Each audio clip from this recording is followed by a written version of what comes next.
Buenos días, mis hermanos. Les invito a las personas que todavía están afuera que puedan pasar aquí antes que se cierren las puertas. No son las puertas del Arca de Noé, se pueden abrir desde afuera, pero bueno, pueden ir pasando los que están afuera antes de que se cierren las puertas. Y a las personas que ya estamos aquí, les invito a que oren para que lo que se cante, lo que se predique, pueda llegar a nuestros corazones, podamos tener oídos para oír y que transforme nuestras vidas, nuestras almas, nuestros corazones,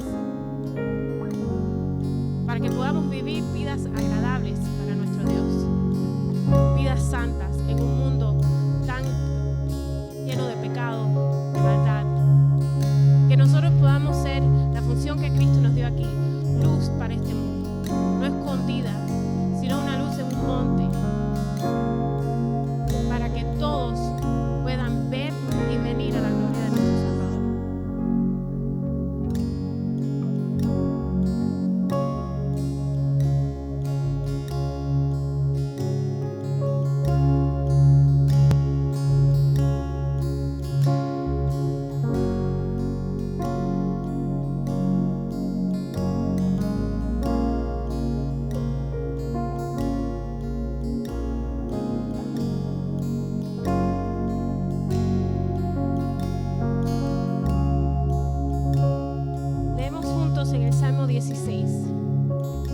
Guárdame, oh Dios, porque en ti he confiado.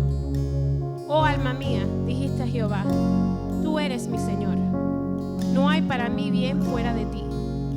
Para los santos que están en la tierra y para los íntegros es toda mi complacencia. Se multiplicarán los dolores de aquellos que sirven diligentes a otro Dios. No ofreceré yo sus libaciones de sangre, ni en mis labios tomaré sus nombres. Jehová es la porción de mi herencia y de mi copa. Tú sustentas mi suerte. Las cuerdas me cayeron en lugares deleitosos y es hermosa la heredad que me ha tocado. Bendeciré a Jehová que me aconseja, aún en las noches me enseña mi conciencia. A Jehová he puesto siempre delante de mí, porque está a mi diestra, no seré conmovido. Se alegró por tanto mi corazón y se gozó mi alma. Mi carne también reposará confiadamente, porque no dejarás mi alma en el Seol, ni permitirás que tu santo vea corrupción. Me mostrarás la senda de la vida, en tu presencia hay plenitud de gozo, delicias a tu diestra para siempre. Jesucristo había puesto su confianza entera en lo que él sabía que el Padre iba a hacer con él. Nosotros también debemos de todos los días depositar nuestra confianza en el que tiene nuestras vidas en sus manos. En esta mañana vamos a cantar una canción que se llama La Batalla. Y la canción tiene muchas letras, pero la canción lo que quiere exponer es que no importa lo que tú y yo pasemos en nuestra vida ya está segura en Jesucristo. Porque como mismo Él confió en el Padre, nosotros también confiaremos en el Padre. Como mismo Él resucitó, nosotros también resucitaremos. Y esa es nuestra esperanza, que porque tenemos un Cristo vivo, nosotros también viviremos. En esta mañana canta con nosotros. Aunque haya cenizas, aunque haya destrucción, aunque haya problemas, dificultades, la batalla no es ni tuya ni mía. La batalla es de nuestro Señor y Él ya tiene la victoria. Así que cantemos con alegría en esta mañana. Digamos, yo creo que la batalla es de nuestro Señor. Amén.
poderoso, tú vas adelante. Nada podrá contra el poder de nuestro Dios. Tú alumbras tinieblas, tú ganas batallas. Nada podrá contra el poder. Mi Dios poderoso, tú vas adelante. Nada podrá contra el poder de nuestro Dios. Tú alumbras tinieblas, tú ganas batallas. Nada podrá contra el poder de nuestro Dios. Mi Dios poderoso, tú vas adelante. Nada podrá contra el poder de nuestro Dios.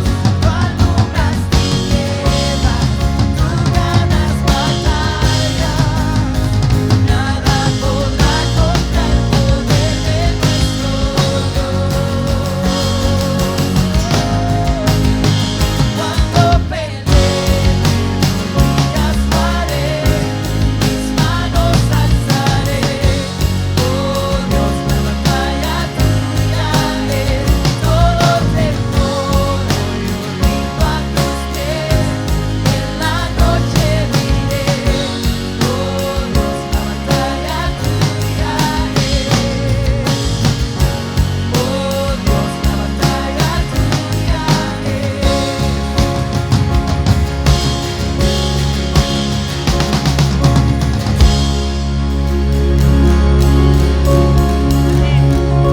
Seguimos cantando y decimos, aun cuando yo estaba perdido, tú me encontraste, tú me viste. Y aún ahora, aunque pase por dificultades, aunque pase por problemas, tu amor me sostiene. Cantamos juntos.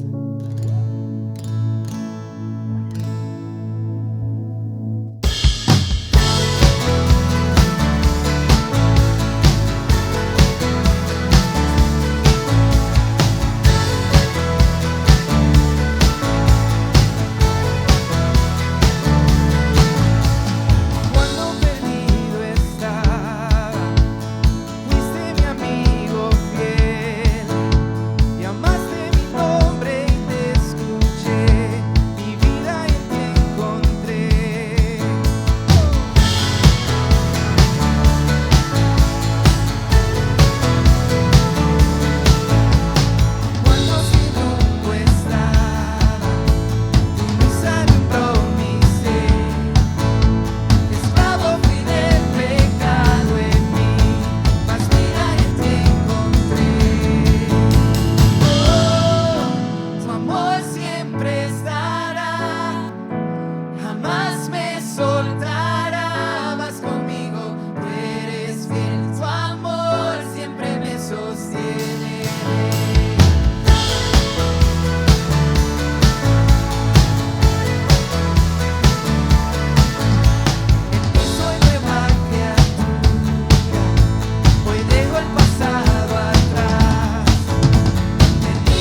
Hechos 13.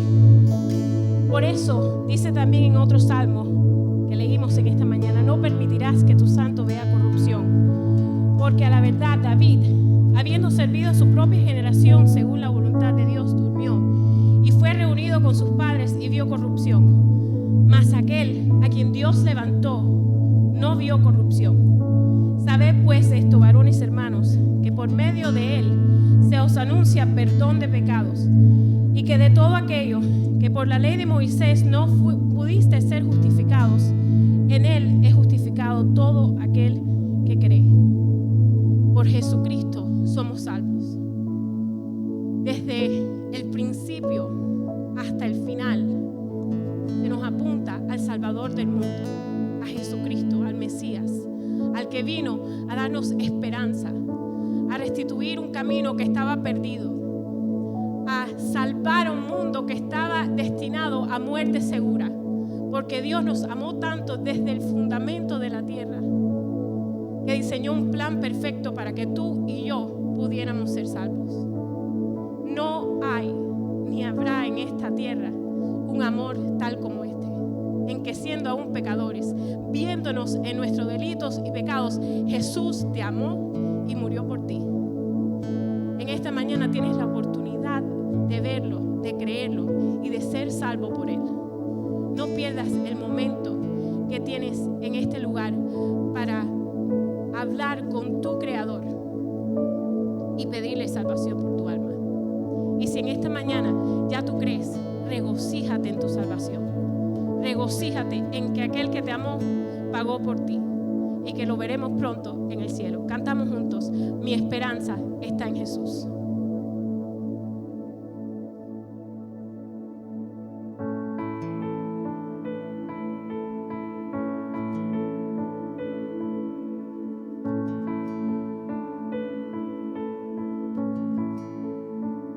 Cuán grande abismo entre nosotros, cuán alto monte falle escalar. Con desespero volví al cielo y en la noche te hice llamar. Allí en lo oscuro tu amor profundo cruzó la sombra y me alcanzó. Ya es consumado y el fin escrito, mi esperanza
Dilo conmigo, iglesia, nuestra victoria en Cristo.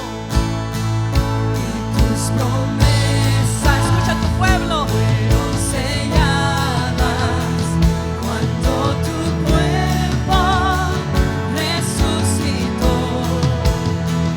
Desde el cimiento, su gran rugida quebró el poder de la muerte en ti.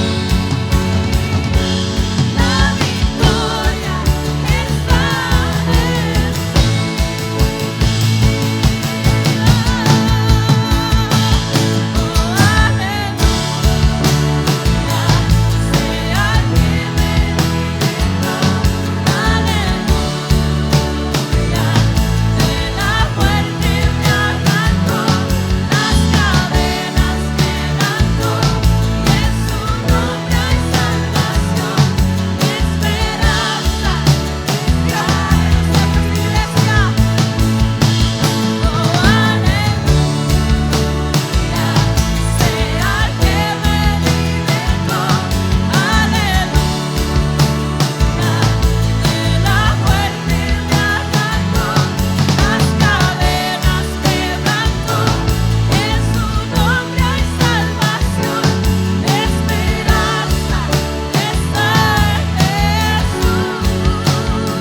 exaltado del que me liberó, del que me quitó las cadenas de este mundo y de este pecado, Señor. Gracias, Padre Celestial. En esta mañana te damos a ti toda la gloria y toda la honra, Padre Santo.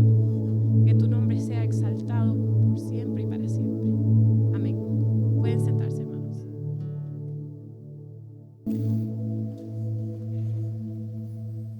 Buenos días, hermanos. Qué bueno es poder, como siempre digo, compartir cada domingo temprano en la mañana nuestro primer tiempo al Señor, y juntos aquí alabar su nombre y juntos poder compartir unos con otros y rendirle culto, el honor y la gloria que Él solo merece. Eso es lo que hacemos aquí cada vez que nos reunimos. Así que les invito a que cada domingo vengamos con gratitud y alegría a la casa del Señor. Desde temprano a las 10 de la mañana tenemos nuestro servicio de clases bíblicas de 10 a 10 y 45. Luego a las 11 tenemos un culto similar a este, donde rendimos honor a nuestro Señor Jesucristo. Así que les esperamos, sobre todo aquellos que nos visitan, para que también sepan esta información que más adelante ya al final del culto estaremos dando también. Pues bien, hoy estaremos terminando un ciclo de sermones alrededor de la resurrección de Cristo. La resurrección de Cristo, el hecho más trascendental de la historia.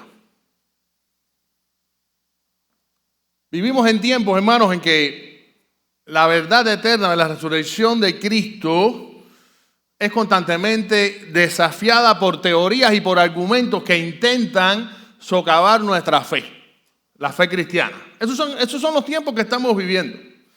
Y esto no es una situación nueva. ¿Por qué? Porque desde el mismo momento en que la tumba quedó vacía porque Cristo resucitó, comenzaron a maquinarse este tipo de conjeturas y de teorías con el único objetivo de ¿qué? De desacreditar a Cristo y a la iglesia de Cristo. Algunos dicen que los discípulos robaron el cuerpo de Jesús. Otros que Cristo nunca murió, sino que se desmayó. Y en realidad no hubo una resurrección, sino que después se recuperó dentro de la tumba, pudo salir y eso fue lo que en realidad sucedió, según estas teorías. Algunos dicen que en realidad todo fue producto de alucinaciones colectivas. La gente empezó a ver casi que visiones y empezaron a difundir que era que Cristo había resucitado. Es más, hay teorías hasta extraterrestres sobre Cristo. Y algunas dicen, una de ellas dice, que me llamó la atención, que estuve leyendo, la teoría del mellizo. Que Cristo tenía un hermano mellizo que fue en realidad quien murió. Después Cristo, que nunca murió, fue el que dio la cara. ¡Ay, resucitó! No, era el hermano mellizo, según esta teoría.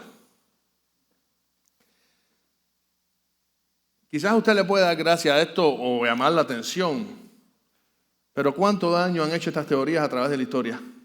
Y aún hoy, muchos dan crédito de ellas. Pues bien, precisamente, hoy vamos a estar analizando algunas de estas teorías a la luz de la Biblia. Vamos a ver qué nos dice la Biblia sobre estas teorías. Vamos a desenmascarar estas teorías y a proclamar con firmeza nuestra fe. Una fe que está basada en la resurrección de Cristo. Cristo prometió resucitar al tercer día y lo hizo. Así que los invito a este sermón que he titulado Una resurrección irrefutable. Y vamos a orar. Dios mío, gracias porque tú eres bueno y para siempre es tu misericordia. En tus manos ahora ponemos este tiempo para que tú nos hables a través de tu palabra y sobre todas las cosas que podamos ser receptivos a tu voz. En el nombre de Jesús te lo pedimos todo y te damos gracias. Amén. Pues bien, sin más preámbulo, vamos a analizar algunas de estas teorías antagónicas a la resurrección de Jesucristo y sobre todo vamos a ver la respuesta contundente que la Biblia da a cada una de ellas. Por supuesto, no vamos a poder abarcarlas todas, vamos a ver al menos 3 hoy. Y después quiero, y voy a hacer un pequeño paréntesis, recomendarle 2 libros que tienen que ver con este tema tan interesante. Uno es El caso de Cristo, escrito por Lee Strobel. Este fue un periodista ateo que creo que en los años 80 estuvo haciendo una investigación para precisamente desacreditar la resurrección de Jesucristo. Y todo comenzó porque su esposa se convirtió al cristianismo. Eso le llamó la atención. ¿Y saben en qué terminó su investigación? En que el hombre se convirtió a Jesucristo. De hecho, hay hasta una película sobre este caso. Se llama así, El caso de Cristo también. Yo la pude ver también. Basado en hechos reales, tremendo. Después le puedo dar el título, El caso de Cristo, Lee Strobel es el autor. Y el otro es Evidencia que exige un veredicto, que mi hermano Irán, está por ahí Irán, lo está leyendo, te devuelvo el libro hoy. Evidencia que exige un veredicto del famoso escritor cristiano Josh McDowell. Otro que fue ateo en un tiempo y también investigando sobre la resurrección de Cristo, se convirtió a Jesucristo. ¿Qué les parece? Se convirtió en cristiano y en un gran proclamador del evangelio. Pues bien, vamos a ver la primera de estas teorías. Y es la teoría del desmayo. ¿Qué les parece? Esta teoría alega que Cristo en realidad no murió, que simplemente se desmayó y que luego se recuperó dentro de la tumba. Y bueno, ya ustedes el resto lo conocen. Ahí fue que se apareció a los discípulos, ellos creyeron que habían resucitado. Toda una falacia, por supuesto. Pero yo les invito, para desmentir esta teoría, simplemente deberíamos ir a la palabra de Dios y buscar en realidad todos aquellos pasajes que nos narran las últimas horas de Jesucristo antes de ser crucificado. Comenzando en el huerto de Getsemaní. ¿Recuerdan este episodio? El huerto Getsemaní. Cristo terminó de celebrar la Pascua con sus discípulos y dice la Biblia que salió de la ciudad, ya decía por la puerta del oriente que estaba en la explanada del templo, que salía directo al Monte de los Olivos. En una de las laderas del Monte de los Olivos se encontraba precisamente el huerto de Getsemaní. Cristo acostumbraba a ir ahí a orar y compartía tiempo con sus discípulos. Y esta vez no fue la excepción. Ya entrada la noche, después de haber cenado, donde por cierto en esa cena instituyó lo que hoy conocemos como la Cena del Señor, fue con sus discípulos al huerto de Getsemaní y ahí comenzó la gran agonía de Jesucristo.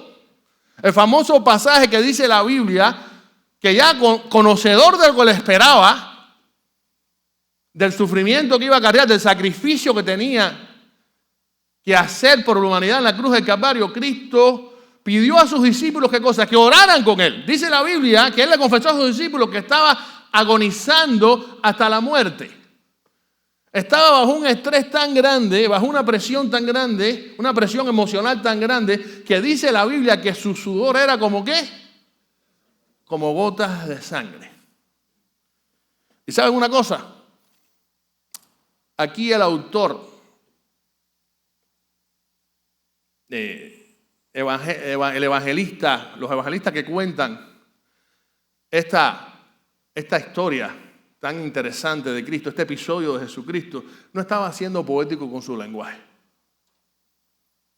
Sudando sangre. ¿Sería esto posible? La Biblia aquí simplemente describe, con las palabras del autor, del escritor bíblico, una condición médica llamada hemorroides.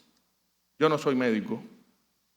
Ya les digo, parte de este sermón hoy estuvo basado en investigación de estos libros que les comenté, muy interesante, donde precisamente parte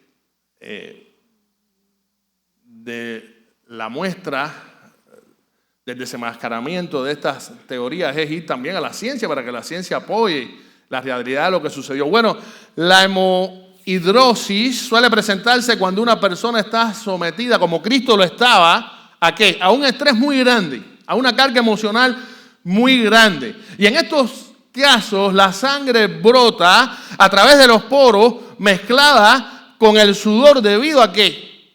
A que en las glándulas sudorípedas algunos pequeños vasos sanguíneos se rompen. Y como de ahí es que emana el sudor, entonces sale ligado el sudor con sangre. ¡Wow! La ciencia apoyando lo que dice la Biblia. Sí, hermano, el sufrimiento de Cristo fue tremendo. Estaba Cristo bajo un estrés enorme y sucedió esto. Pero todo no terminó ahí, es ahí que comenzaba la agonía. Cuenta la Biblia que un rato después se apareció una turba de judíos armados con palos y espadas. ¿A hacer qué? A apresar a Cristo. La señal para apresar a Cristo, ¿cuál fue? Un beso que Judas le dio. Judas había establecido, había cuadrado con los líderes judíos. Bueno, a la persona que yo le di un beso, ese es el que tienen que apresar. Ese es Jesucristo. Y así fue. Cerca de la medianoche, Jesucristo fue apresado en Getsemaní.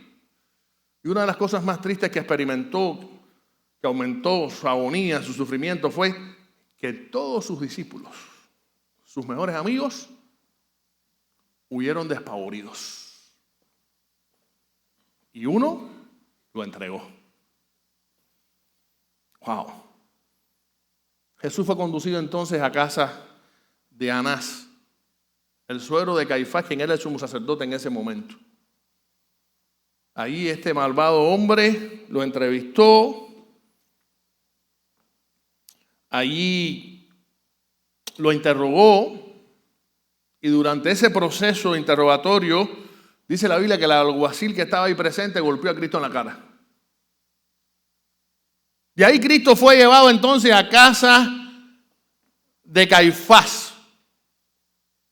Allí Caifás y el Sanedrín, que era el concilio judío, enjuiciaron a Cristo ilegalmente porque por la ley el Sanedrín no podía reunirse de noche.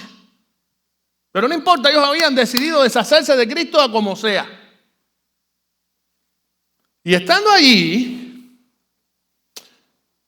presentaron falsos testigos que le acusaron de blasfemo. Y allí también Cristo fue golpeado y escupido.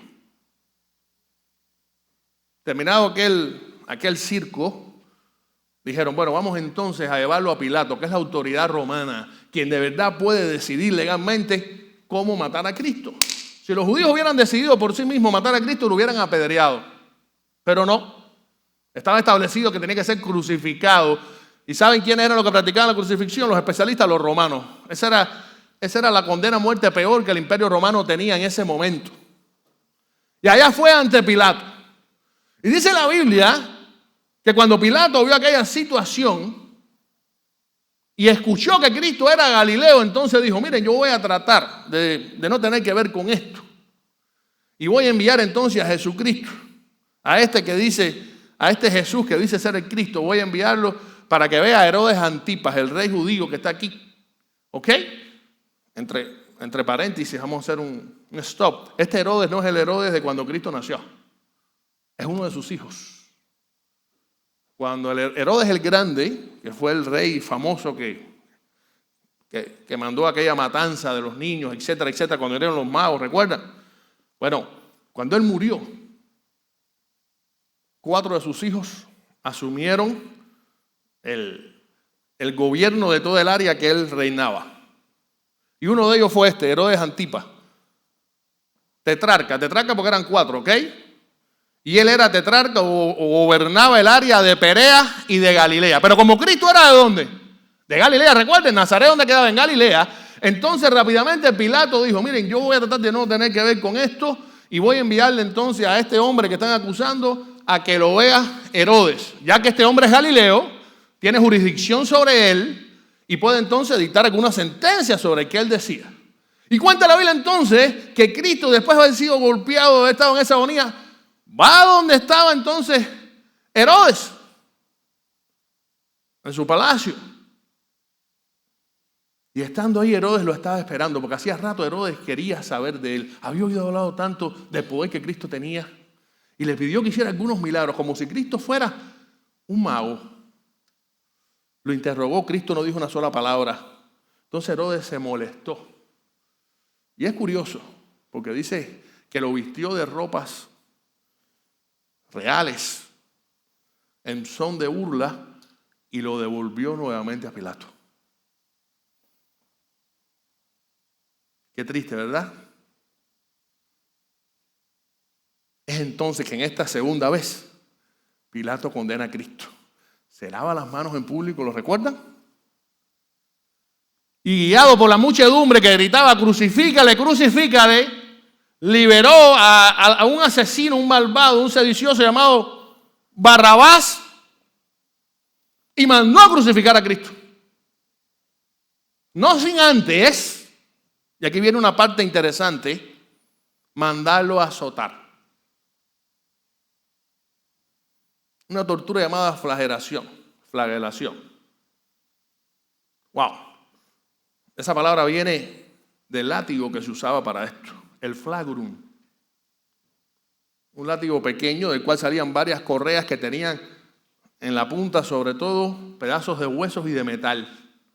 ¿Y saben qué? Esto no se utilizaba tanto para dar escarmiento ni para dar algún azotico leve. Era para desgarrar la piel. Tan duro este castigo que muchas veces los reos no sobrevivían la flagelación. Morían. Hay evidencias históricas de personas que después de ser flageladas quedaron órganos internos, huesos y tendones quedaron expuestos al público. Todo parece indicar que ese fue el caso de Jesucristo. Lo azotaron salvajemente ahí. De ahí lo llevaron al pretorio, que era donde Pilato vivía. Y dice la Biblia que los soldados tomaron a Cristo, le desnudaron. Ahí fue donde le pusieron la corona de espinas en el pretorio. ¿Se imaginan? ¿Alguna vez te has clavado alguna espinita en un dedo?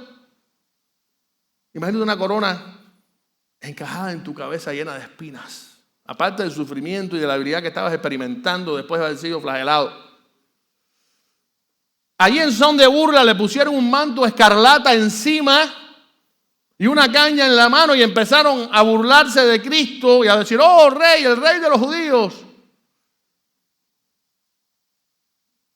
Y después le golpearon con esa misma caña, le golpearon en la cabeza.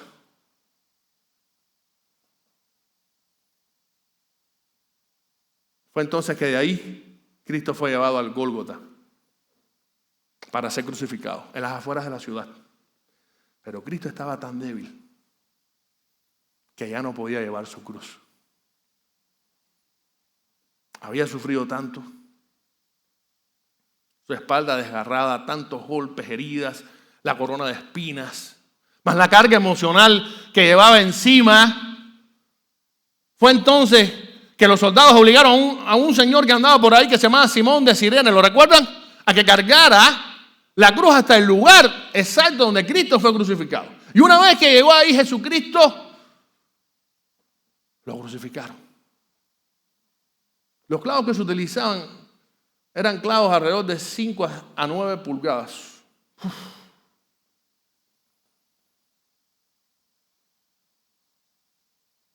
A los reos, a los condenados a muerte se les crucificaba aquí en las muñecas y a la altura de los tobillos. Era una muerte lenta, dolorosa, terrible. Se dice, eso lo hacía mientras estaba acostado, cuando lo preparaban acostado y lo clavaban, entonces levantaban la cruz y según los historiadores, muchísimos de los crucificados sufrían cuando levantaban la cruz porque por el peso del cuerpo los codos y los hombros se dislocaban. Y eso hacía más dolorosa todavía la situación.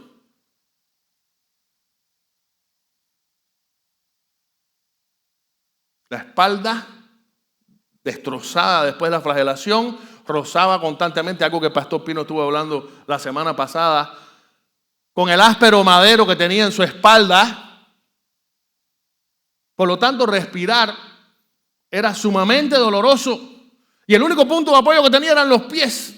No tenía otro lugar para apoyarse, porque ya sus hombros, sus codos, sus muñecas estaban prácticamente liquidadas.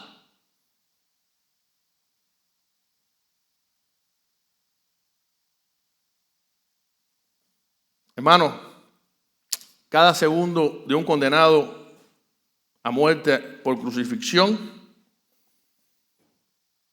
era agónico y cada vez se le hacía más difícil respirar. Por lo general los crucificados morían de asfixia o paro cardíaco.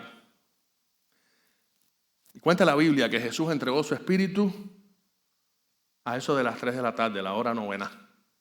Hubo tiniebla desde mediodía hasta la hora novena, ¿recuerdan? Hasta las 3 de la tarde. Cristo fue crucificado alrededor de las 9 de la mañana. 6 horas estuvo en la cruz, según cuenta la Biblia. Si a esto le parece poco a usted, déjeme recordarle algo. Los soldados romanos eran máquinas de matar. ¿Usted sabía eso? El mejor ejército quizás de la historia. En aquel momento ni se diga. Estos soldados estaban acostumbrados a identificar cadáveres en la cruz. De hecho, tenían una especie de protocolo que la Biblia también nos narra. Dice la palabra de Dios que los soldados se acercaron para fracturarle los pies, quebrarle los pies a los crucificados. Se acercaba la celebración de la fiesta y ellos necesitaban el día de reposo y necesitaban entonces bajar rápido de la cruz a los prisioneros. Pero sucedió algo, que cuando llegaron a donde estaba Cristo no hubo que quebrarle los huesos, porque ya Cristo había, ¿qué cosa? Muerto.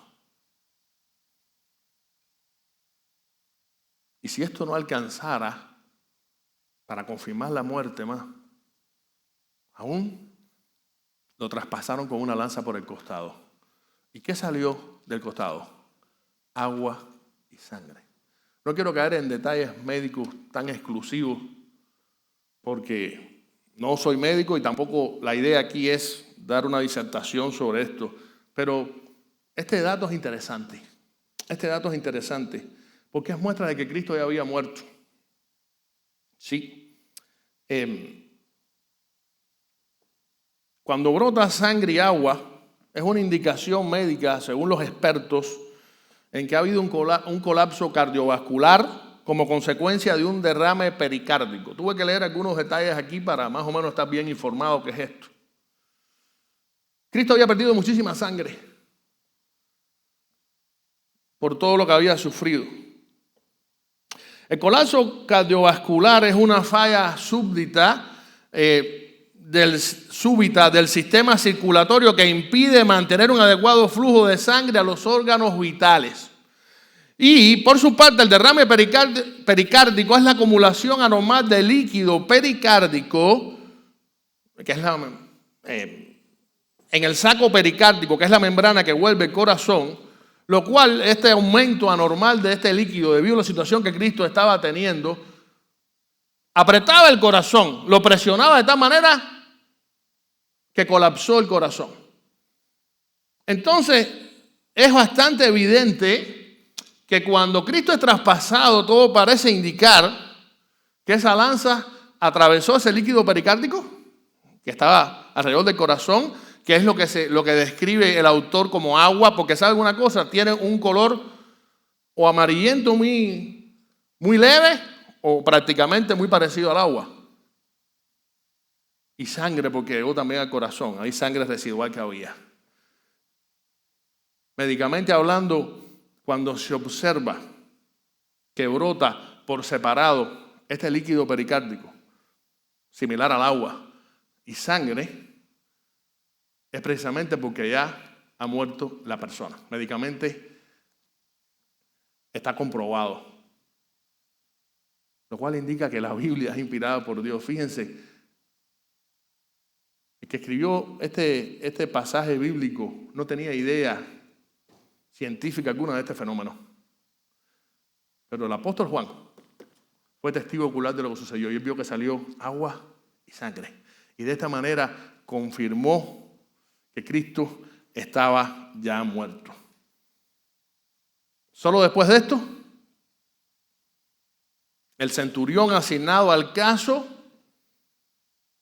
dictaminó oficialmente la muerte de Jesús y se le informó a Pilato, porque un hombre llamado José de Arimatea había pedido el cuerpo de Cristo para enterrarlo.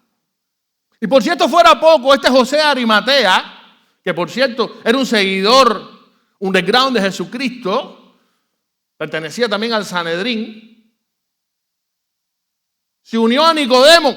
¿Se acuerdan de Nicodemo? Aquel que un día fue a ver a Cristo, este maestro de la ley judía.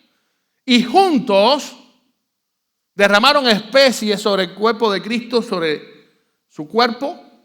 Era una especie de embalsamamiento que hacían los judíos con muchas especies y lo pusieron en la tumba.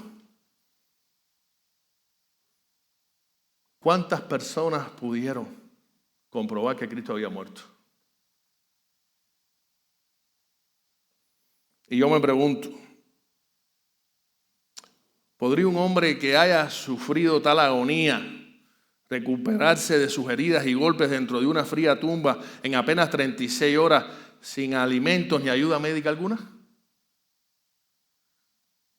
Yo lo que me demoré contando esta parte del sufrimiento de Cristo fue apenas unos minutos. ¿Se imaginan en tiempo real cómo era ese sufrimiento?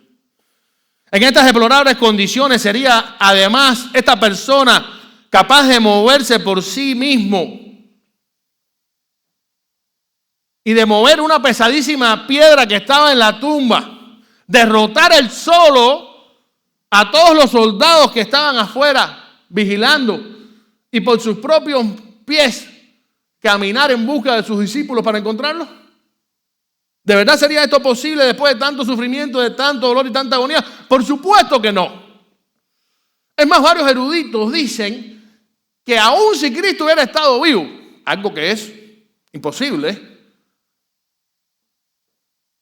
el químico, los componentes químicos de las especies con lo que lo embalsamaron cuando murió y el frío de la tumba lo hubiera matado. Así de sencillo. Y podemos entonces llegar a una conclusión, hermano, sencilla, basándonos en la descripción bíblica de todo este episodio. La muerte de Jesús fue avalada por hechos detalladamente registrados y por muchísimas personas, lo cual deja sin argumento alguno esta teoría antagónica del desmayo. Teoría número 2, teoría de la alucinación. Esta teoría dice que Jesús realmente no resucitó. Todo lo que pasó fue que los discípulos vieron visiones, vieron alucinaciones, fueron víctimas de alucinaciones. ¿Qué entendemos por alucinación? Un concepto sencillo, un fenómeno mediante el cual la mente percibe como real algo que no existe en el mundo exterior. Y hay un dato curioso. Por lo general, este fenómeno de la alucinación está asociado a desequilibrios químicos, a daño cerebral o a trastornos psicológicos. Y ahora quiero rápidamente poner una lista de las apariciones que Cristo hizo después de resucitado, que la Biblia narra. Son 12. 10 en los evangelios, 2 de estas apariciones se narran en las cartas. La primera fue a María Magdalena. ¿Recuerdan? Cuando fue a la tumba pensando que Cristo iba ahí a llevar especies a la tumba, a ver el cuerpo de Cristo, y Cristo ya no estaba. También Cristo apareció a otras mujeres como a María, la madre de Jacobo y Salomé. Todo esto está argumentado en la Biblia, hermano, ¿ok? A los discípulos caminos de Emaús, ¿se acuerdan? 2 de los discípulos que ese mismo día iban camino de Emaús, cuando Cristo resucitó se comentaba y él se sumó. Después llegando a Emaús, partió el pan con ellos y desapareció de su vista. A Pedro, personalmente se le apareció, eso se narra en Lucas 24, 34 y 1 Corintios 15, 5. Aunque los evangelios no dan muchos detalles de esto, pero sí hablan de que sucedió. A 10 de sus discípulos, 10 porque ya Judas se había ahorcado, y 10 porque ese día Tomás no se presentó. ¿Se acuerdan que vimos a Tomás la semana pasada aquí? Era chiquitico Tomás, ¿eh? Ese día Tomás no estaba. Quizás era el más cobarde de todos. Yo no voy ni a reunirme con los discípulos porque deben estar al acecho. Y ahí pudieran los romanos o los propios judíos tomarnos presos. Lo cierto es que Tomás no estaba, pero Cristo apareció. Pero una semana después, Cristo vuelve a aparecerse y ya Tomás estaba ahí. Otra de las apariciones. Cuenta la Biblia también en Juan 21 que Cristo apareció en Galilea, en el mar de Galilea, a 7 de sus discípulos que estaban pescando. ¿Se recuerdan ese episodio? De hecho, Cristo les indicó cómo pescar. Hubo una especie de pesca milagrosa que quizás les hizo recordar la otra pesca milagrosa que había sucedido estando Cristo en el ministerio. Y dice la Biblia que cuando llegaron, Cristo les había preparado un desayuno y todo. Un sándwich de pescado exquisito. Más adelante podemos ver en Mateo 28, cuando Cristo se apareció a los discípulos en un monte en Galilea. Y ahí les ordenó la gran comisión, ¿lo recuerdan? Primero Corintios 15:6 habla, Pablo, inspirado por Dios, dice que Cristo apareció a más de 500 personas a la vez. Personas que cuando Pablo escribe esta carta, la mayoría estaban vivas todavía para testificar personalmente que Cristo había resucitado y que ellos lo habían visto. Cristo también apareció a Jacobo, su hermano carnal, o su medio hermano, como quiera llamarle, un hijo de María. Eso se narra en 1 Corintios 15:7. Curioso, Jacobo había rechazado a Cristo en su ministerio, pero Cristo se le apareció. ¿Y saben en qué terminó la historia? Jacobo terminó siendo uno de los líderes de la iglesia de Jerusalén. Cristo se le apareció nuevamente a todos sus discípulos. Y por último a Pablo, el famoso perseguidor de cristianos. Camino a Damasco, ¿recuerdan?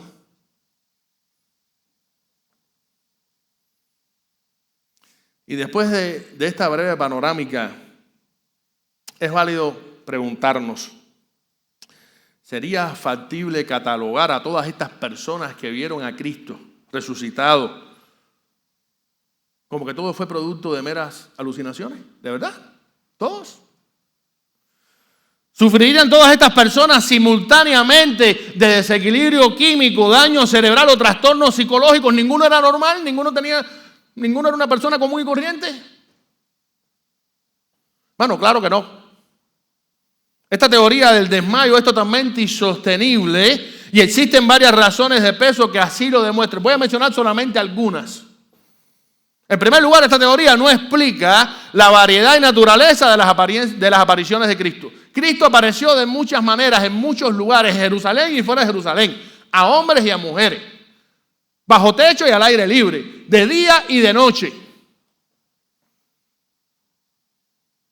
Incluso a más de 500 personas a la misma vez. ¿Cómo es posible que todos hayan visto lo mismo y que existiera tanta coherencia entre cada una de estas personas, de este grupo tan heterogéneo de personas? Imposible que sea a través de una alucinación.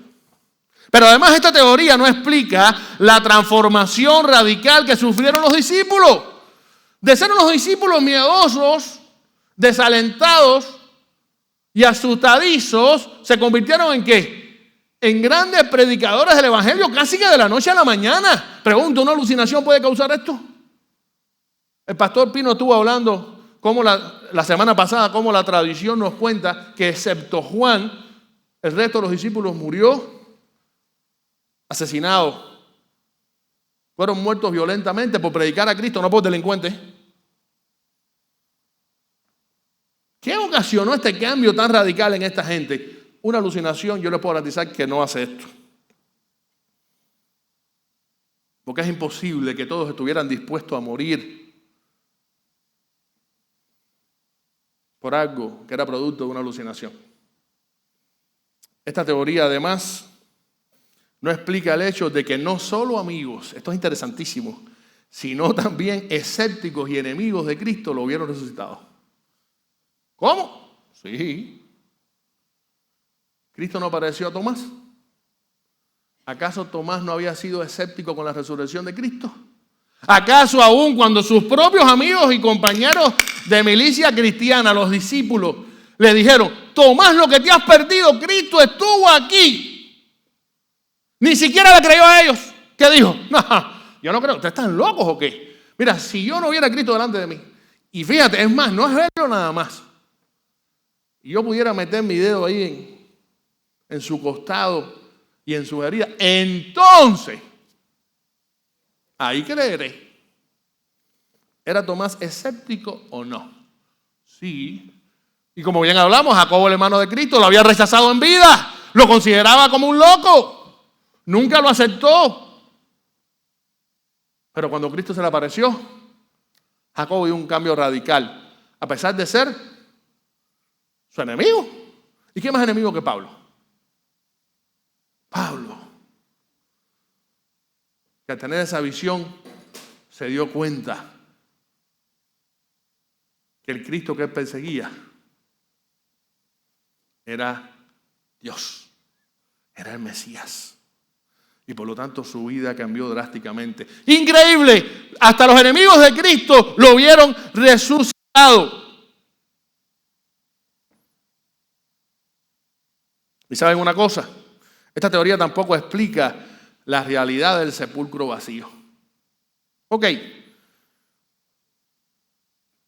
Supongamos que los cristianos hayan visto alucinaciones, que por supuesto no fue. Si hubieran sido alucinaciones, el cuerpo hubiera seguido en la tumba. Las alucinaciones son irreales. ¿Sí o no? Por lo tanto, con mostrar el cuerpo de Cristo había para deshacer la supuesta mentira de que Cristo había resucitado. Sin embargo, no pudieron presentar el cuerpo de Cristo ni las autoridades judías ni las romanas. ¿Por qué? Porque Cristo había resucitado. Era producto de una alucinación.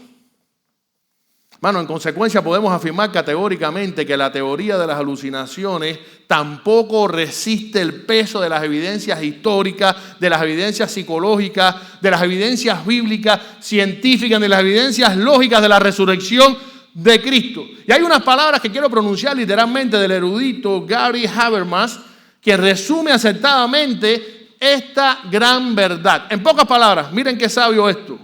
Las alucinaciones son individuales. No explican encuentros grupales, conversaciones o comidas.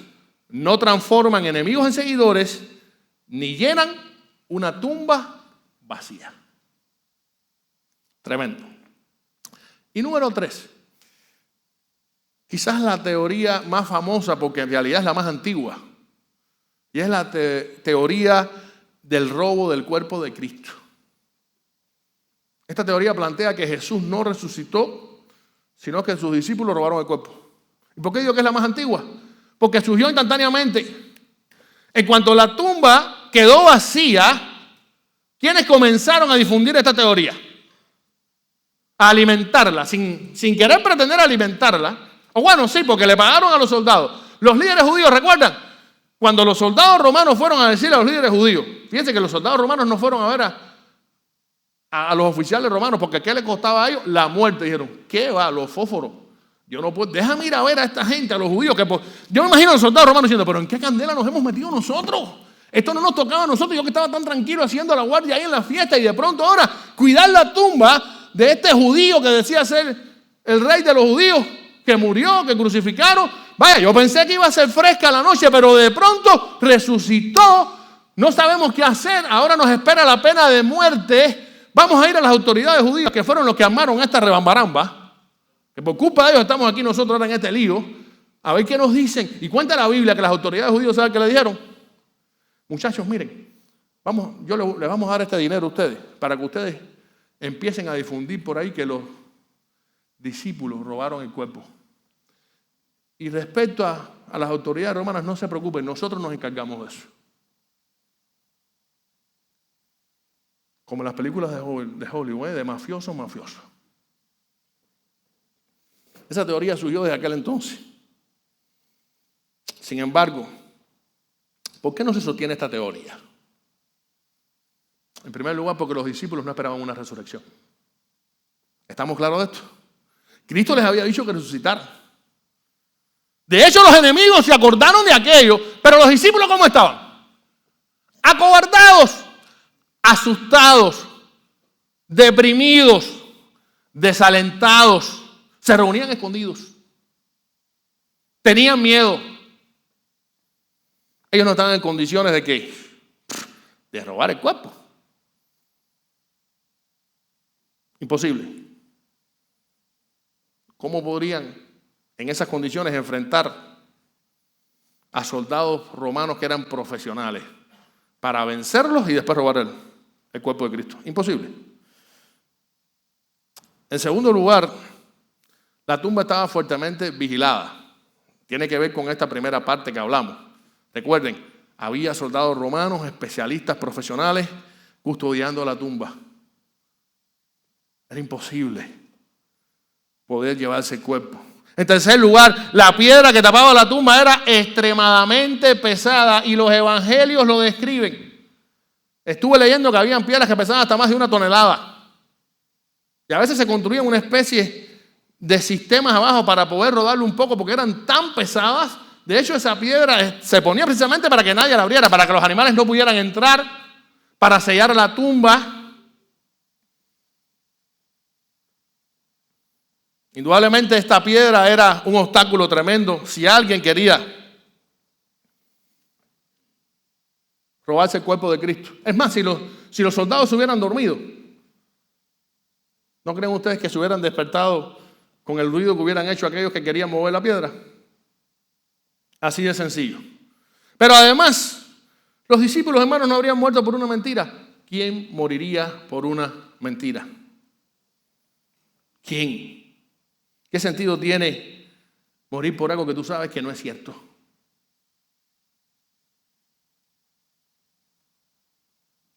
Hermano, la tumba estaba también realmente vacía. Eso es otro motivo interesante. De hecho, incluso los enemigos lo reconocieron. Los judíos no pudieron desmentir el informe de los romanos. Los romanos no pudieron evadir la realidad, tampoco los soldados, me refiero, de que Cristo había resucitado. La tumba estaba realmente vacía. Porque si no lo hubiera estado, como bien dije antes, las autoridades acallaban rápidamente este asunto de la resurrección, mostrando el cuerpo de Cristo y se acabó.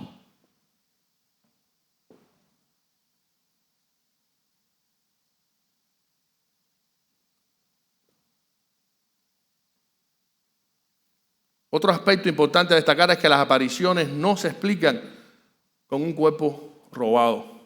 Bueno, Cristo fue visto, fue tocado, comió con los discípulos, interactuó con ellos. Tomás pudo tocarlo e incluso meter su dedo en sus llagas, en su costado. Se apareció durante 40 días en distintos lugares a más de 500 personas a la vez, según nos narra 1 Corintios 15:6.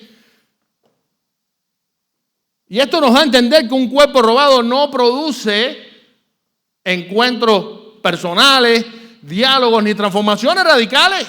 Cristo fue real. Su resurrección fue real. Y por último, un dato sumamente interesante.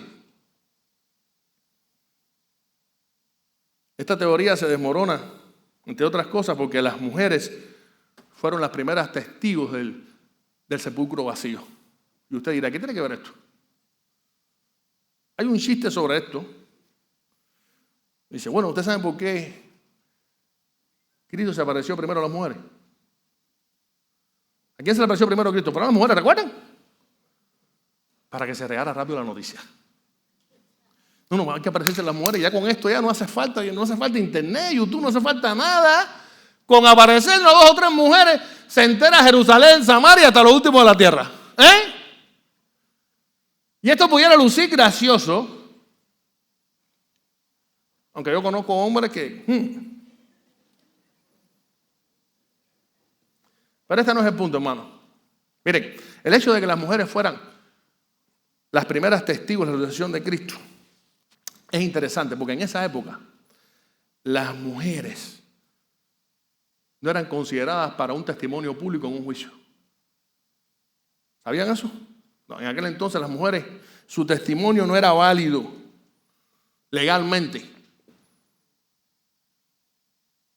Y si la historia de la resurrección fuera inventada, nadie habría puesto a las mujeres como primeras testigos. No tendría sentido.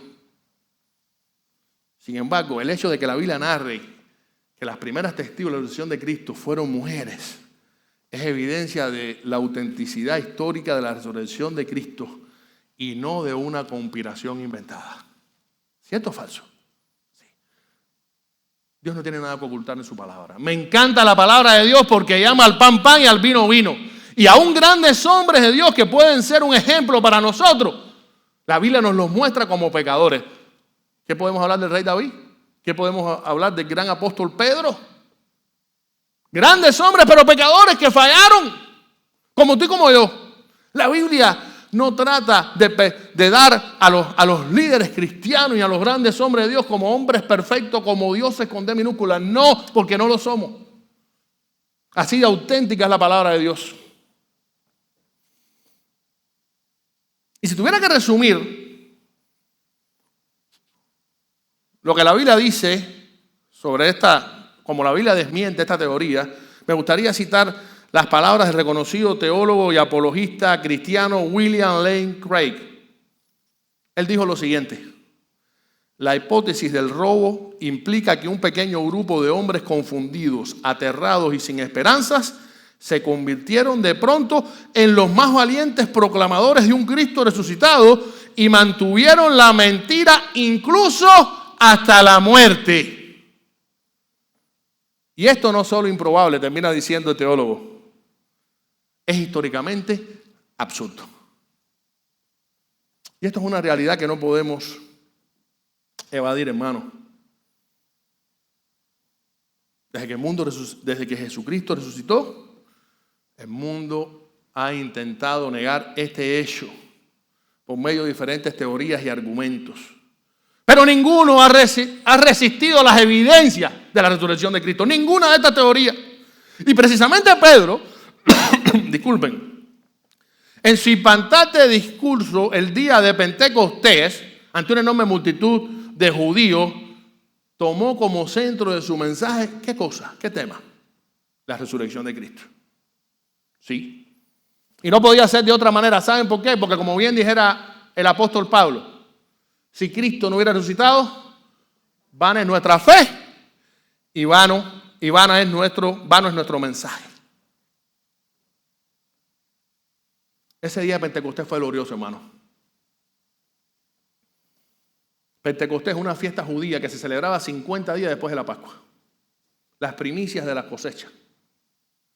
Estaban los cristianos reunidos, 120 discípulos de Cristo reunidos. Habían pasado 50 días de la resurrección de Cristo, porque fue en la Pascua, ¿lo recuerdan? Y 10 de que Cristo había ascendido. Hacía 10 días que Cristo había ascendido, pero Cristo les había dicho algo a los discípulos. Esperen en Jerusalén la venida ¿de qué?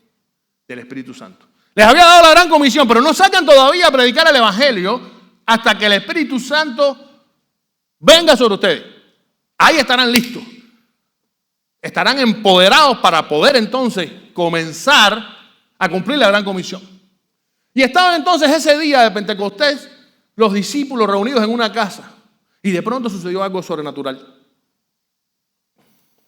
De repente, un estruendo como de un viento fuerte llenó la casa en que estaban. Y dice la Biblia que mientras lenguas de fuego se pusieron sobre ellos, el Espíritu Santo fue derramado sobre ellos. Al fin se estaba cumpliendo la promesa que Cristo les había dado unos días antes. Y dice la Biblia que como resultado de esto, comenzaron a hablar en diferentes idiomas, en diferentes lenguas, lo que atrajo a una multitud de judíos que estaban en la ciudad en ese momento, con motivos de las fiestas, judíos que eran de otras naciones, los cuales se sorprendieron de ¿qué? De que esos cristianos estaban hablando en sus propias lenguas. Imagínense que ahora yo soy, bueno, ya yo no sé ni qué soy. Que de pronto yo, cubano de Miami, vaya a una tribu indígena de Ecuador. Bueno, todavía en Ecuador puedo hablar español. Voy a ir a algún lugar, qué sé yo, allá por el Asia, por el Pacífico, una islita de esta, donde se hablan idiomas desconocidos, y que de pronto yo me encuentre a alguien hablando español ahí, y hasta con acento cubano. Imagínense todos estos judíos que habían venido a celebrar la fiesta, que muchos de ellos sabían que ni siquiera hablaban hebreo. Habían nacido en otros lugares, pero tenían sangre judía, habían venido a celebrar estas fiestas tradicionales judías, y de pronto empiezan a ver a estos cristianos hablando en sus diferentes idiomas. Esto los atrajo. Y se quedaron perplejos. Decían, aquí hay algo extraño, esto es increíble, hay algo sobrenatural. Sin embargo, siempre hay un grupo que piensa. Dice la Biblia que algunos empezaron a reírse y a burlarse de ellos diciendo que estaban borrachos. Y cuando Pedro escuchó aquello, fue entonces que se levanta y da su discurso. Y quiero hoy compartir con ustedes brevemente un fragmento de ese discurso, que lo encontramos en Hechos capítulo 2, versículos del 22 al 32. Y dice así, palabras de Pedro. Ya le había dicho una parte de su discurso, pero ahora se centra en la resurrección de Cristo como tema central del mismo. Hombres de Israel, oigan estas palabras. Jesús de Nazaret fue hombre acreditado por Dios entre ustedes con hechos poderosos, maravillas y señales que Dios hizo por medio de él entre ustedes, como ustedes mismos saben. A este que fue entregado por el predeterminado consejo y el previo conocimiento de Dios, ustedes mataron clavándole en una cruz por manos de inicuos. A él Dios le resucitó, habiendo desatado los dolores de la muerte, puesto que era imposible que él quedara detenido bajo su dominio. Porque David dice de él, veía al Señor siempre delante de mí, porque está a mi derecha, para que yo no sea sacudido. Por tanto, se alegró mi corazón y se gozó mi lengua, y aún mi cuerpo descansará en esperanza. Porque no dejarás mi alma en el Hades, ni permitirás que tu santo vea corrupción. Me has hecho conocer los caminos de la vida y me llenarás de alegría con tu presencia. Hermanos, les puedo decir confiadamente que nuestro padre David murió y fue sepultado, y su sepulcro está entre nosotros hasta el día de hoy. Siendo pues profeta y sabiendo que Dios le había jurado con juramento que se sentaría sobre su trono uno de su descendencia, y viéndolo de antemano, habló de la resurrección de Cristo, que no fue abandonado en el Hades, ni su cuerpo vio corrupción. Y termina diciendo Pedro en este fragmento: a este Jesús lo resucitó Dios, de lo cual todos nosotros somos testigos. El primer sermón de la iglesia cristiana. Apenas unos instantes antes el Espíritu Santo había venido sobre ellos, y ya Pedro, inspirado por el Espíritu Santo, estaba, ¿qué cosa? Predicando el evangelio de salvación. ¿Y a quiénes? A muchos de los que incluso habían crucificado a Cristo unos días antes, menos de 2 meses antes. Pedro no solo confrontó a estos judíos por haber rechazado a Cristo, por haberlo asesinado. No. Él además les aseguró que ese Cristo, al que ellos habían dado muerte, había resucitado. Había resucitado entre los muertos al tercer día, como lo había prometido. En otras palabras, ¿saben qué les quiso decir? Les quiso hacer ver que la resurrección de Jesús era la prueba inequívoca de que Él era el Mesías que el pueblo judío estaba esperando hacía siglos. Y lo rechazaron. ¿Usted se ha puesto alguna vez a imaginar qué triste sería que usted esté esperando la oportunidad de su vida siempre, y cuando esa oportunidad llegue, usted la rechace deliberadamente, pero a su vez con una gran dosis de ignorancia? Y que después usted se entere: ¡caramba! Esto era lo que estaba esperando y lo desaproveché. Algo así sintieron estas personas. Llevaban siglos esperando la venida del Mesías, y cuando vino, lo rechazaron. Por tal motivo, en este vivificante sermón, Pedro destaca 3 verdades sobre la resurrección de Cristo que quiero compartir rápidamente con ustedes. La primera de estas gran verdades es que la resurrección de Cristo fue obra de Dios. Fue obra de Dios.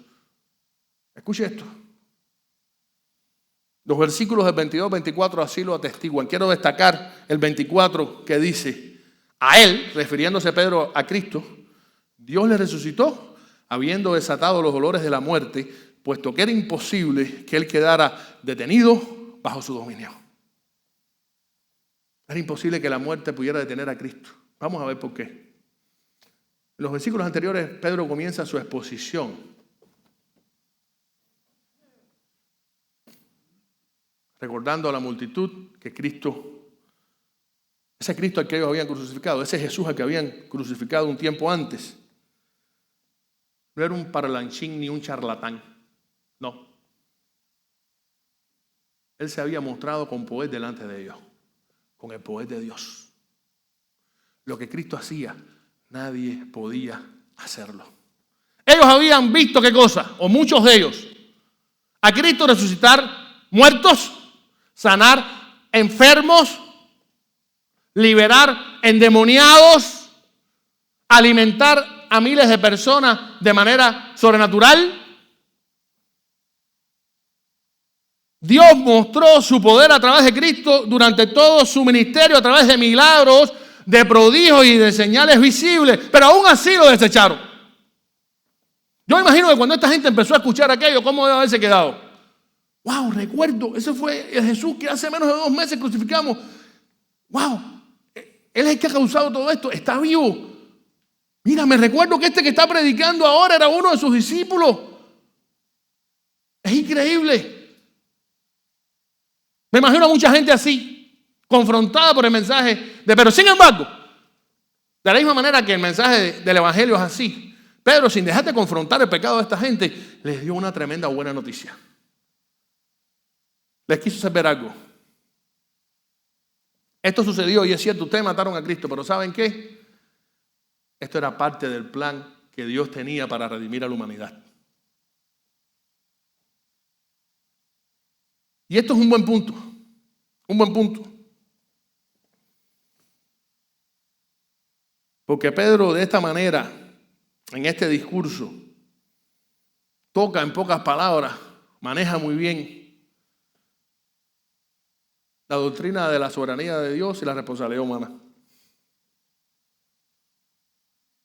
Dios es soberano y el hombre es responsable delante de Dios.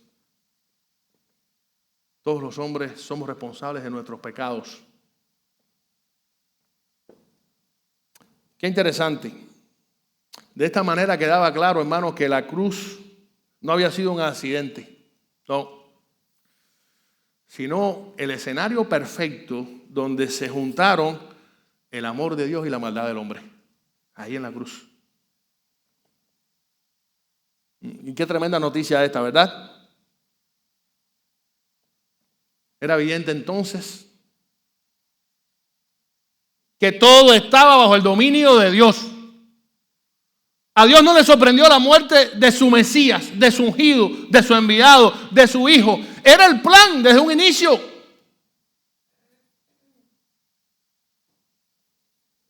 Y es por eso que Pedro dice esta frase: Cristo fue resucitado por Dios y Dios lo desató de los dolores de la muerte. Y esta no es una frase cualquiera, ¿saben? Tampoco es poética ni ilustrativa. Bueno, sí es ilustrativa, pero no poética, ni figurada. Y es que la palabra que nosotros leemos aquí como en español, como dolores, que se traduce ahí en el pasaje, se utilizaba en el contexto griego, ¿saben para qué? Para referirse precisamente a los dolores de parto de las mujeres. Qué dolor, ¿verdad? Mujeres que están aquí. Uf. En otras palabras, Pablo lo que está queriendo ilustrar aquí, Pedro, disculpen, es que de la misma manera que una mujer que tiene dolores de parto, que está a punto de parir, no puede retener a su hijo que está por nacer, así tampoco la muerte pudo retener a Cristo en la tumba. ¿Qué le parece? ¿Por qué motivo?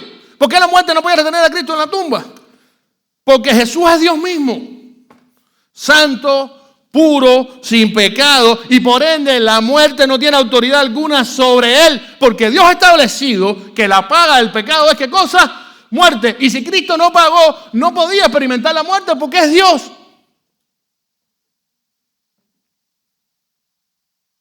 Y entonces podemos arribar aquí a una buena conclusión.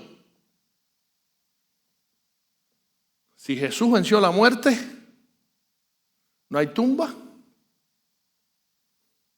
pecado o circunstancia que lo venza a él. Nada. Cristo es Señor de todo y está sobre todo. Y si estás en Cristo, si estamos en Cristo, tampoco hay nada que nos venza a nosotros. Y es que la resurrección no es un símbolo. La resurrección es una realidad poderosa en nuestras vidas, en la vida del creyente. Gloria a Dios por esto. La segunda gran verdad que Pedro describe en este sermón es que la resurrección de Cristo fue profetizada por David. Pedro cita el Salmo 16. Danay estuvo leyendo en el tiempo de adoración parte de ese salmo. Pedro continúa su alegato en favor de la resurrección de Jesucristo citando este salmo, un salmo que escribió el rey David. Y hay algo interesante en este salmo. Y es que el autor del salmo, el rey David, hace referencia a alguien, a una persona que no será abandonado en el Hades ni verá corrupción. O sea, a alguien que no experimentará la muerte. Y Pedro entonces, tomando ese pasaje, dice, ¿de quién está hablando el rey David aquí? ¿De él mismo? No, no es del mismo. ¿Por qué? Porque el rey David murió. Y de hecho, la tumba del rey David, dijo Pedro, está aquí. Cerca de nosotros podemos verla. Por lo tanto, David no podía estar hablando de él. ¿De quién estaba hablando David entonces? Del Mesías, de Jesucristo. De ese mismo descendiente del propio David que Dios le había dicho a este rey, un descendiente tuyo reinará eternamente sentado en tu trono. De esta manera podemos ver, hermano, cómo la resurrección de Cristo, como vimos en el primer sermón de esta serie, no solo fue planificada, aprobada y ejecutada por Dios, también fue anunciada desde la antigüedad por sus profetas. Y es que, hermano, la Biblia no se contradice ni tiene fallos. Desde el Antiguo Testamento todo apuntaba a Cristo. Y esto demuestra una vez más que el plan de Dios no fue improvisado y que la resurrección de Cristo siempre fue parte de su propósito eterno. Y además de que Dios siempre cumple su promesa. Él prometió que enviaría al Mesías y lo envió. Que lo resucitaría y lo resucitó. Que a través de él tendría la humanidad salvación y aquí tenemos esa salvación a través de él. Y es por eso que nuestra fe no se basa en emociones o experiencias, sino en la fidelidad de Dios a su palabra, porque lo que Dios promete, Dios cumple. Y Cristo, la venida de Cristo, su muerte y resurrección, es la prueba viviente de esto. ¿Y saben qué? Nuestra vida también tiene promesas en Cristo. Sí, y solo sí, Él es nuestro Señor y Salvador. Gloria damos a Dios por esto. Podemos confiar en sus promesas porque Dios es fiel para cumplirlas. Y por último, la resurrección de Cristo fue testificada por los apóstoles. Termina diciendo Pedro en el versículo 32. A este Jesús lo resucitó Dios, de lo cual todos nosotros somos testigos. Yo quiero hacer una pregunta que muy pocas veces nos hacemos, pero que nos ayuda a reflexionar. ¿Qué hubiera sucedido si Cristo hubiera resucitado? Escuche esto bien, pero nadie lo hubiera visto. Buena pregunta, ¿verdad? Al final resucitó. Bueno, es lo que importa.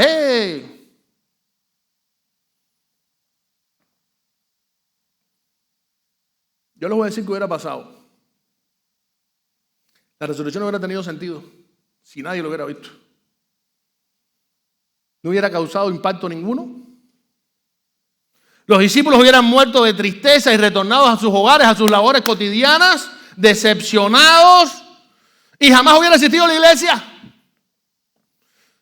Pero eso no sucedió, porque Cristo resucitó con un cuerpo glorificado, sin relación con el dolor, con el sufrimiento, ni con la muerte, y eso inspiró a sus discípulos. El Cristo que resucitó no era un Cristo débil, lleno de hematomas y sangrando todavía. Su cuerpo estaba como glorificado. Y ese es el cuerpo que nos espera a nosotros los que creemos en Cristo. Yo estoy loco por ver el cuerpo que me toca a mí. Sin problema de cervical. ¿Cuánto será mi peso ideal? Mi cuerpo glorificado. Sin patas de gallina. Estas canas que uno dice que lo hacen lucir interesante. ¡Mentira! ¿Qué remedio? Y los tintes están carísimos. Ay, que lo usen, no tengo nada en contra. Es algo tremendo. Ese fue el Cristo que se apareció e inspiró a los discípulos algo diferente, algo sobrenatural, siendo Él. Él mismo lo había prometido. Y el hecho de su promesa echa por tierra cualquier duda. Cualquier duda. Y ese Cristo fue visto por muchísimas personas. Incluso la Biblia habla de que en cierta ocasión más de 500 personas lo vieron a la misma vez. Las cuales, por cierto, estaban prácticamente todas vivas cuando Pedro da este sermón. Había pasado apenas 50 días la resurrección de Cristo. Lo cierto es que todas aquellas personas que ese día recibieron el mensaje de Pedro, el poderoso mensaje de Pedro, muchas de las cuales habían asentido, habían aprobado la crucifixión de Cristo, dicho sea de paso, ahora tenían delante a varios de los testigos de su resurrección, Qué impresionante esto. Fíjense, Pedro no apeló a las emociones de esta gente. Él basó su mensaje en algo real. Miren, nosotros vimos al Cristo resucitado. Se lo estamos diciendo de primera mano. Ellos, los discípulos, no predicaron una doctrina inventada, sino un hecho real e histórico que los transformó para siempre. Y la gente pudo ver esa transformación. Por tal razón, ellos, los discípulos, que apenas unas semanas antes estaban deprimidos, temerosos, ahora predicaban con valentía y pasión. Porque su mensaje estaba basado en la certeza de que Cristo había resucitado. Y nadie podía cambiar esa realidad en sus vidas.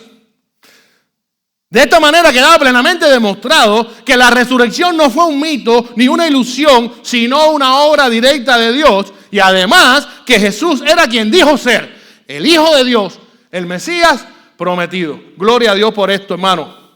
Y es que la iglesia no nació de una idea.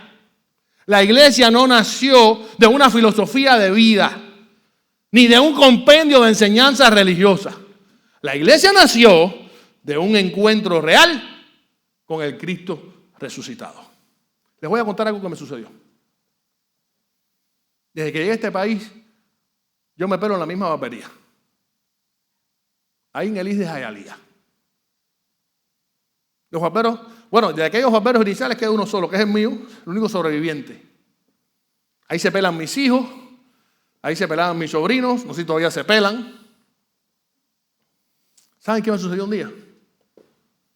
El dueño de esa barbería era un viejito muy chévere, guano. Su esposa también trabajaba con las mujeres ahí haciendo pelos y eso, de peluquera. Y de pronto un día llego y no me encuentro al viejito. Pero un barbero, que no era el que me pelaba a mí, pero era un argentino muy chistoso, lo confieso. Yo le pregunto de pronto, ven acá, fulano, y el dueño de aquí dice, no digas nada que falleció hace 2 días. Déjame ni hablar, que la esposa no me oiga, qué pena. A mí a esa hora me daba pena hasta preguntar. Empieza a pelarme el otro, el argentino al lado me miraba cada rato y me decía, no, tranquilo. Y yo empecé a sufrir un poco por adentro. Caramba, era un viejito agradable, yo lo conocía personalmente, aunque no era mi íntimo amigo, pero lo veía cada rato que iba a pelarme, nos saludábamos. Una gente bien chévere, qué lástima me da con su esposa. Mírala ahí, pobrecita, se ve que está sufriendo. Bueno, y cuando estaba terminando de pelarme, de pronto veo al dueño de la barbería entrar por la puerta. Por poco me da un infarto literal. De pronto me quedo así. Y cuando, fíjense si yo reaccioné, que todos los barberos empezaron a reírse. Resulta ser que se habían puesto en una componenda contra mí. Dijeron, el primer inocente que entra por ahora le decimos, y todo el mundo muerto de la risa. Era mentira, el hombre no había fallecido nada. Pero la impresión que yo me llevé fue tremenda porque yo había creído que había fallecido. Hermano, esto es real, esto no es un chiste para que ustedes se sientan bien ni para... Y ahora yo me pregunto, ¿cómo se habrán sentido todos aquellos que vieron al Cristo resucitado? Que lo vieron ser molido en una cruz, azotado de una manera terrible, golpeado de todas las maneras y de todos los colores. A ese Cristo del que se burlaron, que lo enjuiciaron falsamente. ¿Cómo habrá sido ese encuentro? Tiene que haber sido glorioso. Y ese es el Cristo que hoy yo quiero presentarle a muchos de los que están aquí. No el Cristo tradicional que se exhibe en los crucifijos, ahí en la cruz. Sí, Cristo murió, pero la cruz está vacía y la tumba también. El Cristo que yo quiero presentarles hoy es el Cristo de la Biblia, el Hijo de Dios. Un Cristo mucho más glorioso que ese que aparece en la cruz. Porque venció la cruz. Porque se levantó entre los muertos con el poder de Dios. Quiero que la iglesia ore en este momento. Cuenta la Biblia que tras Pedro terminar aquel poderoso mensaje, muchos en la multitud se compusieron de corazón y arrepentidos de sus pecados aceptaron por fe a Jesucristo como Señor y Salvador de sus vidas. A pesar incluso de haberlo crucificado unas semanas antes. Y termina diciendo el capítulo 2 del libro de los Hechos, donde encontramos este pasaje, que tal fue el mover del Espíritu Santo ese día, que se bautizaron y agregaron a la iglesia unas 3,000 personas. En un día, de 120 seguidores presentes a como mínimo 3,120 creyentes. Y todo por la obra del Espíritu Santo. ¿Saben qué, hermanos? Hoy, 20 siglos después de la resurrección de Cristo, todavía hay millones de personas que le rechazan, que le niegan rebeldemente, que no reconocen su sacrificio en la cruz, que no entienden que Cristo vino a morir por sus pecados.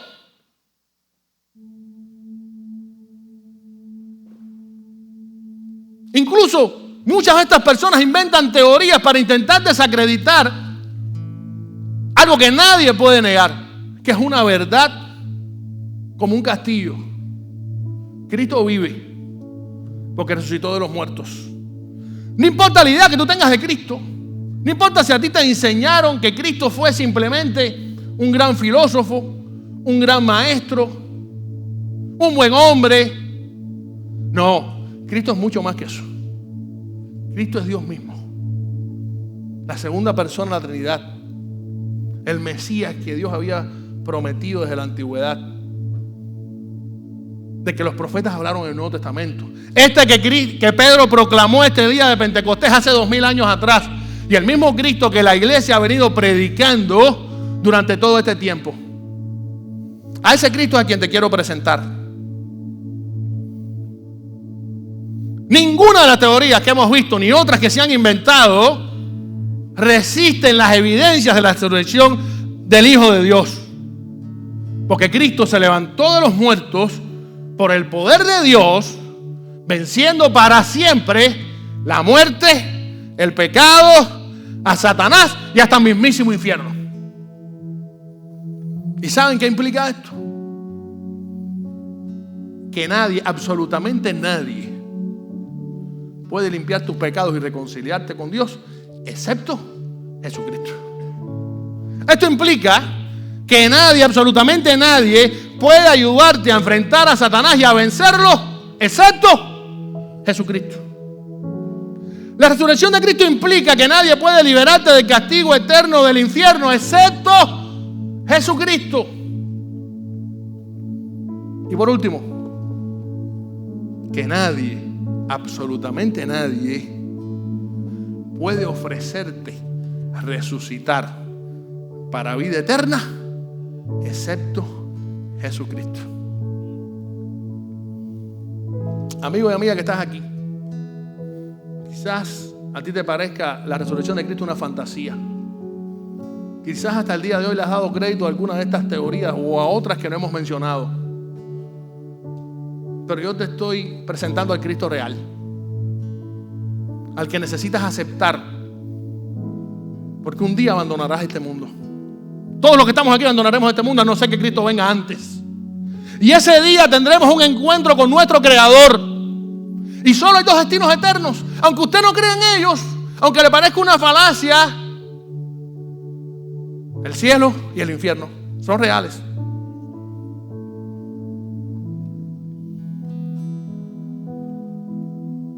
Hoy puedes tomar la mejor decisión de tu vida, como lo hicieron muchos de estos hombres que oyeron el discurso de Cristo, de Pedro, disculpen. Cristo murió en nuestro lugar en la cruz de Calvario, porque todos nosotros, debido a nuestros pecados, merecemos la muerte. Y al morir nos abrió las puertas de la salvación. Tus pecados pueden ser perdonados hoy. Hoy puedes ser librado del infierno. Hoy puedes asegurar vida eterna si, y solo si, arrepentido de tus pecados, depositas tu fe en Jesucristo como tu único Salvador. Yo te puedo garantizar que será la mejor decisión de tu vida. Recuerda, un día todos estaremos ante la presencia de Dios y no habrá justificación. Hoy la verdad del Evangelio ha sido expuesta. Cristo vive, Cristo reina, Cristo murió y resucitó por ti. Quiere que le aceptes, quiere ser tu Señor y Salvador. Cristo quiere ser tu amigo. Por eso, amigo y amiga que estás aquí, te hago una invitación. La invitación a que sinceramente de corazón te arrepientas de tus pecados y deposites en fe tu vida en Jesucristo, aceptándolo como tu único Salvador por lo que hizo en la cruz del Calvario.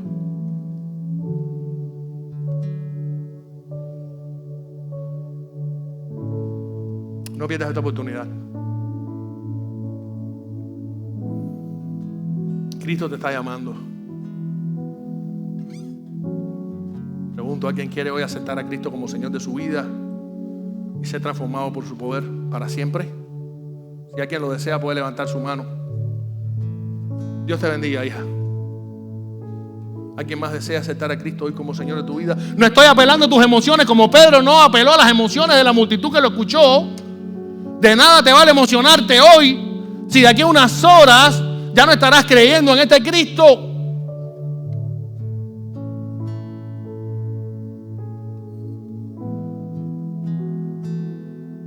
¿Alguien más desea aceptar a Cristo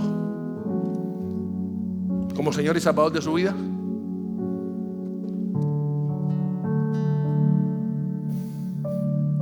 Yo sé que el Espíritu Santo está trabajando en muchos corazones aquí. No insistiré. Al final no es mi idea ni mi objetivo convencer humanamente a nadie. Solo el Espíritu Santo puede convencer de justicia, de juicio y de pecado a las personas. Felicito a esta joven que ha tomado esta decisión. Vamos a orar por ti, joven. Y quizás por alguien que haya aceptado a Cristo y le dio pena levantar su mano. Iglesia, este sermón de Pedro nos recuerda también que Cristo está a venir y queda poco tiempo. Que hay mucha gente perdida en este mundo que necesita del mensaje que tú y yo tenemos, el mensaje del Evangelio, la única verdad en este mundo. No perdamos tiempo y proclamemos a los cuatro vientos al Cristo resucitado como nuestro Señor y Salvador. Vamos a orar. Dios mío, gracias. Gracias porque tu palabra es viva y eficaz. Gracias, oh Señor, porque a pesar de nosotros mismos, tú nos sigues amando. Gracias por tu Hijo Jesucristo. Gracias, oh Señor, porque un día murió en la cruz, fue enterrado en una tumba y resucitó al tercer día como lo había prometido, como tú lo habías establecido desde antes de la fundación del mundo. Gracias porque podemos confiar en tus promesas, oh Dios. Aquellos que amamos a Cristo podemos descansar plácidamente en tus promesas. Gracias. Gracias, Señor. En tus manos pongo ahora a esta joven que ha dado testimonio público de fe en ti. Bendícela, Señor. Guíala en esta nueva vida que hoy comienza. Confiamos en que su decisión ha sido genuina y guiada por el Espíritu Santo, Dios. Ayúdanos a nosotros como iglesia a caminar a su lado, a arroparla, ayudarla en este nuevo camino que hoy comienza. Sé con aquellos que quizás no levantaron la mano, pero sí el corazón, y tomaron una decisión interna de seguirte. Sé con aquellos que aún tienen luchas y no acaban de dar ese paso, Dios, de entregarse completamente a ti. Sé con sus dudas, con sus temores. Confiamos en que el Espíritu Santo está trabajando en sus corazones, oh Dios. En tus manos lo dejamos todo. Y te pido también por último que seas con nosotros, tu iglesia. Que nos deje el valor y la entereza suficiente para predicar a los cuatro vientos que Cristo vive, que resucitó de los muertos y que un día vendrá por su iglesia. Guíanos, bendícenos, perdona nuestras faltas y nuestros pecados. En el nombre de Jesús. Amén.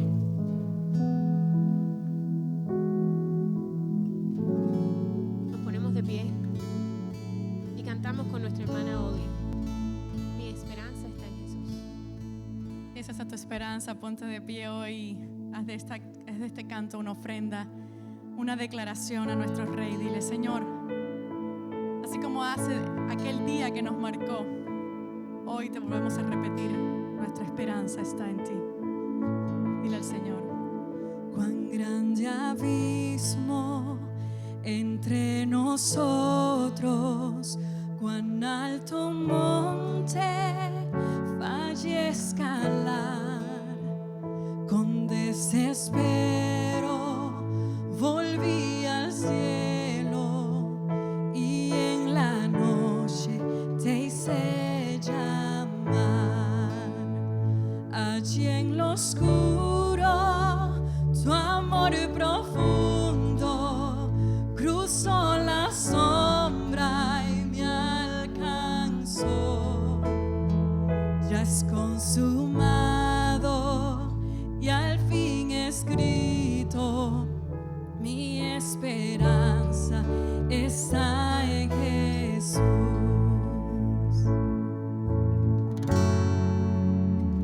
¿Quién imagina piedad tan grande, tan plena gracia al corazón? El Dios eterno dejó su gloria, de mi pecado Él se vistió. La cruz hablado, soy perdonado, el Rey de Reyes me adoptó. Señor hermoso, te pertenezco, mi esperanza está en Jesús. Oh, aleluya, sea el que me libertó, aleluya, de la muerte me arrancó, las cadenas quebrantó, y en su nombre hay salvación. Mi esperanza está en Jesús. Oh Señor, te levantaste y tus promesas fueron selladas cuando tu cuerpo resucitó. Desde el silencio tu gran rugido quebró el poder de la muerte en mí. Recuerdo una vez donde te sacó el Señor y tus promesas fueron. Él ha pactado contigo y te ha dado un nuevo nombre. Te ha levantado, resucitó.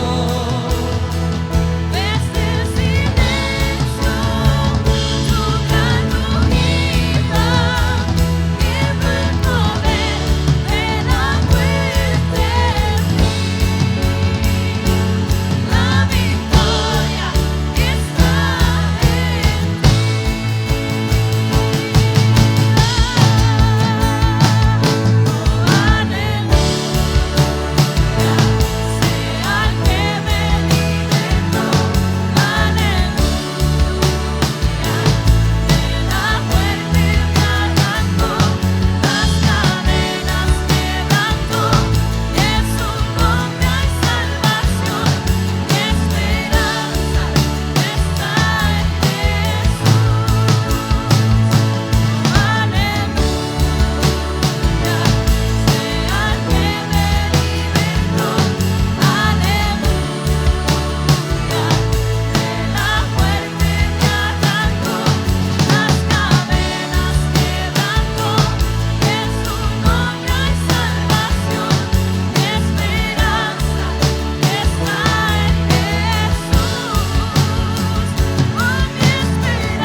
Cristo vive. Y ese es el grito de guerra del creyente, ¿eh? Y yo les puedo garantizar algo.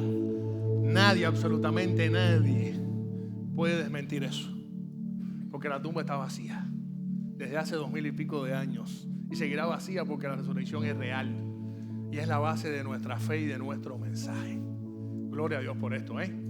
Hermanos, ¿alguien está por primera vez aquí hoy en nuestro servicio? ¿Por primera vez? Levante la mano para saludarle.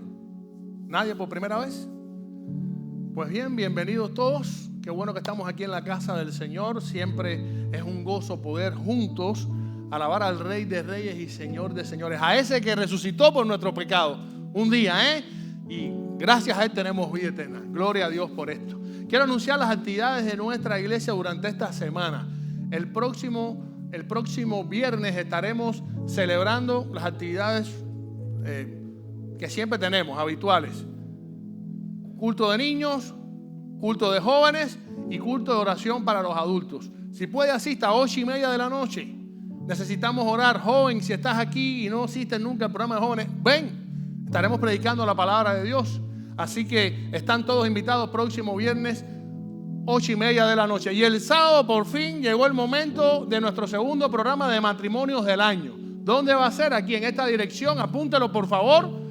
12200 Southwest 56 Street. Es en el local de una iglesia hermana, un templo que nos van a prestar para estar allí. Así que por favor les invitamos. Recuerde llevar algo de comer para compartir. Recuerde dejar a todos sus hijos en casa, por favor.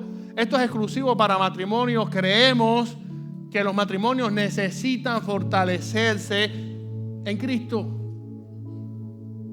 Acudir al autor del matrimonio y ver qué nos dice en la Biblia, qué debemos hacer. Vamos a estar recibiendo enseñanza, palabra de Dios, los matrimonios. Así que los invitamos. Si usted nunca ha ido, rompa el hielo y asista.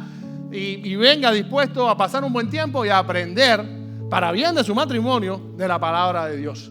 Y por último, el domingo estaremos celebrando a Cristo. Desde las 10 de la mañana vamos a tener clases bíblicas como de costumbre. De 10 a 10:45, clases bíblicas por edades. No se pierda esta oportunidad de aprender más de la palabra de Dios. Y después, a las 11 de la mañana, estaremos celebrando un culto similar a este, donde juntos alabaremos a Dios, meditaremos en su palabra y compartiremos como creyentes la comunión. Así que bueno, damos gracias a Dios por este día. Por favor, cuando terminemos aquí, pronto va a haber una actividad después de esta, eso de las 2, y necesitamos que dejen las sillas del medio y que salgamos lo antes posible para empezar a mover todo lo que tenemos que mover.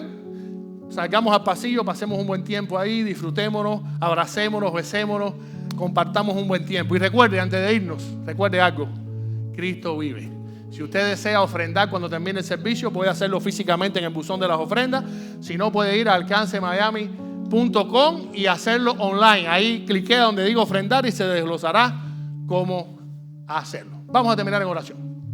Dios mío, gracias. Una vez más te damos por este día que nos has regalado de vida sin merecerlo. Pero sobre todas las cosas te damos gracias por tu Hijo Jesucristo, por el sacrificio que hizo en la cruz del Calvario por nosotros, por nuestros pecados. Gracias porque solo a través de Él tenemos acceso a ti, porque solo a través de Él tenemos perdón de nuestros pecados, porque solo a través de Él somos librados del infierno, porque solo a través de Él tenemos vida eterna. Te pedimos que seas con todos aquellos que aún no te conocen, oh Dios, y que están aquí. Bendícelos. Que el mensaje de hoy retumbe en sus mentes siempre y que tu Espíritu Santo siga trabajando en sus corazones. Y ayúdanos a nosotros como iglesia a no callar nuestro mensaje, que es tu mensaje, el mensaje del Evangelio. A proclamarlo hasta lo último de la tierra. Bendícenos, ayúdanos y perdona nuestras faltas y nuestros pecados. En el nombre de Jesús. Amén. Dios les bendiga, hermanos.